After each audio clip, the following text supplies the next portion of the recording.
거룩하신 하나님 아버지, 하나님의 은혜로 이 하루를 시작하게 하심을 감사합니다.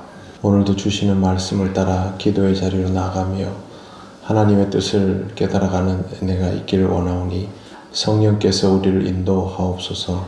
예수님 이름으로 기도드립니다. 아멘. 찬송가 405장 하나님께 찬양드립니다.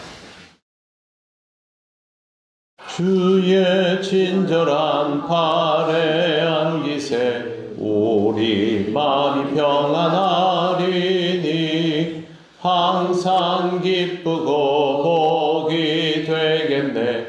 영원하신 팔에 안기세 주의 팔에 그 크신 팔에 안기세 주의 팔에 영원하신 팔에 안기세. 날이 갈수록 주의 사랑이 두루 광명하게 비치고 천성 가는 길 편히 가리니 영원하신 팔에 안기세 주의 팔에 그 크신 팔에 안기세 주의 팔에 영원하신 팔에 안기세. 주의 보좌로 나아갈 때에 기뻐 찬미 소리 외치고 겁과 두려움 없어지리니 영원하신 팔에 안기세 주의 팔에 그 크신 팔에 안기세 주의 팔에 영원하신 팔에 안기세. 아멘. 하나님 말씀 누가복음 19장 47절 48절입니다. 다 같이 봉독하겠습니다. 예수께서 날마다 성전에서 가르치시니 대제사장들과 서기관들과 백성의 지도자들이 그를 죽이려고 꾀하되 백성이 다 그에게 귀를 기울여 들으므로 어찌할 방도를 찾지 못하였더라. 아멘. 성전 사건으로 인해서 유대 종교 지도자들에게 예수님은 거의 제정신이 아닌 사람으로 비추어졌을 겁니다. 사람들이 그토록 신성하게 여기던 이런 성전에 장사하는 사람들을 다 쫓으신 것만으로도 이상하게 생각하기에 충분했는데 그 뒤의 모습은 더 놀랍습니다. 오늘 말씀 47절에 보시면 날마다 성전에서 가르치시니 라고 되어 있습니다. 난동을 부리시고도 그곳을 떠나기는커녕 오히려 그곳에서 사람들을 가르치시는데 날마다 라고 되어 있는 것을 보면 한 번, 두 번 나온 것이 아니라 예수께서 예루살렘 입성을 하시고 성전에 들어오신 이후부터는 사실상 십자가를 지고 죽으시기 전까지 계속해서 성전에 오셨던 것으로 여겨집니다. 예수님은 왜 이런 행동을 하실까요? 보통은 이렇게 하면 사람들이 싫어할 건 뻔하고 그러면 피하는 것이 맞을 텐데 예수께서 이렇게 하신 이유는 사람들을 만나고 말씀을 가르치시는 것이 예수께서 이 땅에 오신 목적이기 때문입니다. 나귀를 타고 예루살렘에 입성하시면서 내가 메시아다라는 모습을 보여주셨는데 그 모습을 보여주시는 것이 목적이 아니라 그로 인하여 사람들이 예수님에게 주목하고 예수님의 말씀을 듣는 것을 더 원하셨기 때문입니다. 성전 안에는 제사장이 아니면 누구도 가르침을 줄 수가 없습니다. 회당에는 랍비들이 초대되어서 말씀을 가르치는 경우들이 상당히 많았습니다. 그리고 그런 자리에는 예수님처럼 출신 성분에 대해서 명확히 보장할 수는 없어도 좋은 가르침을 주고 유명세를 얻는 분이라면 회당에 들어가서 가르치는 경우들이 있었기 때문에 그것은 놀랍지 않지만 성전 안에서는 제사장들의 허락이 없이는 이런 행동을 할 수도 없고 해서는 안 되는 것입니다. 그런데 성전에 들어가서 매일 이와 같은 행동을 하신 것이죠. 사람들에게는 너무도 좋은 기회였지만 지도자들의 입장에서는 달랐습니다. 그들이 보기에는 자신들의 영역을 마음대로 침범하는 모습으로 밖에 비추어지지 않았을 겁니다. 이 사람들에게 예수님이 정말 하나님의 아들일 수 있다라는 것, 하나님의 종일 수 있다라는 것은 중요하지 않습니다.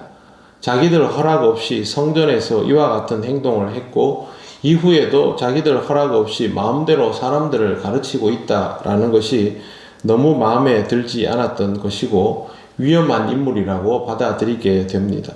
그래서 오늘 말씀에 보시면 그냥 싫어하는 정도가 아니라 죽이려고 꾀하다라고 되어 있습니다.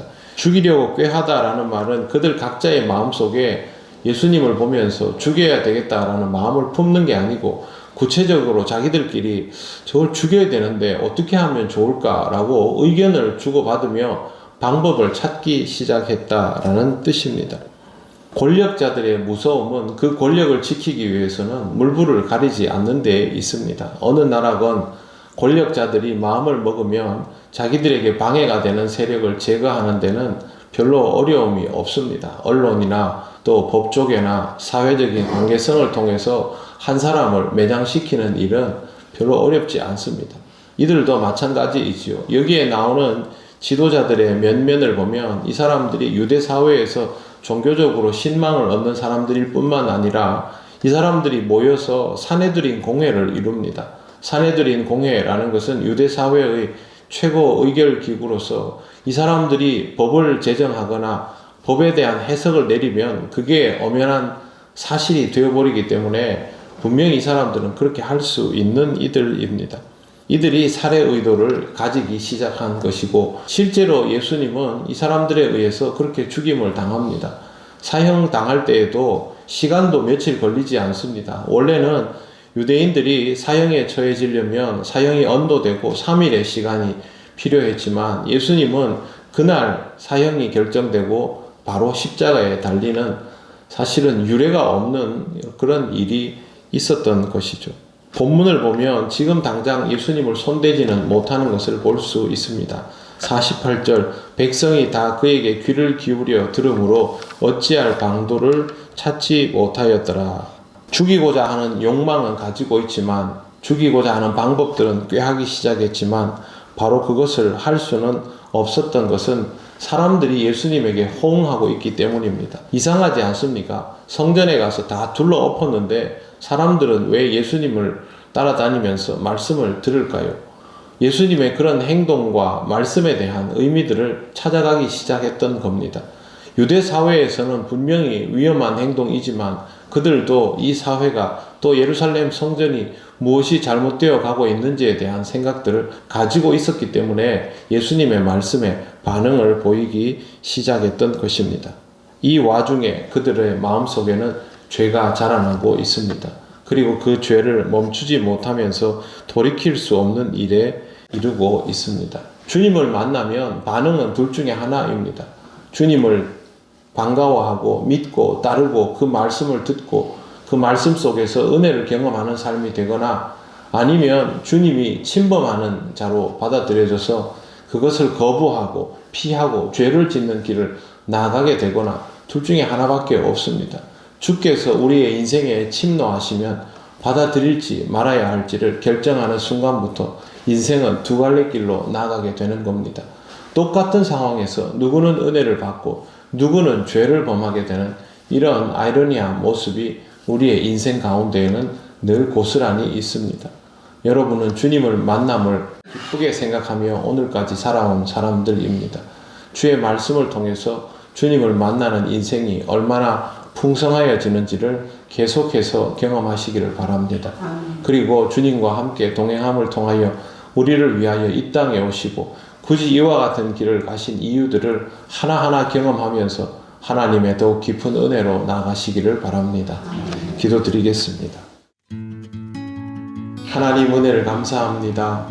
이러한 모습들을 이해받을 수 없었음을 알매도 불구하고 이와 같은 길을 가신 주님을 보며 우리를 위하여 이러한 선택을 하신 주님임을 깨닫게 되는 삶이 되기 원합니다. 주님과 함께 동행하는 우리의 하루가 되게 하여 주시옵소서. 오늘도 우리에게 말씀하여 주실 때에 그 말씀이 들리며 깨달아지는 은혜가 있게 하옵소서. 우리의 생각만을 가지고 이 하루를 살아가는 것이 아니라 주의 말씀을 따라 하루를 살아가며 우리의 삶 속에 하나님의 풍성한 은혜가 있음을 온전히 경험하게 하옵소서.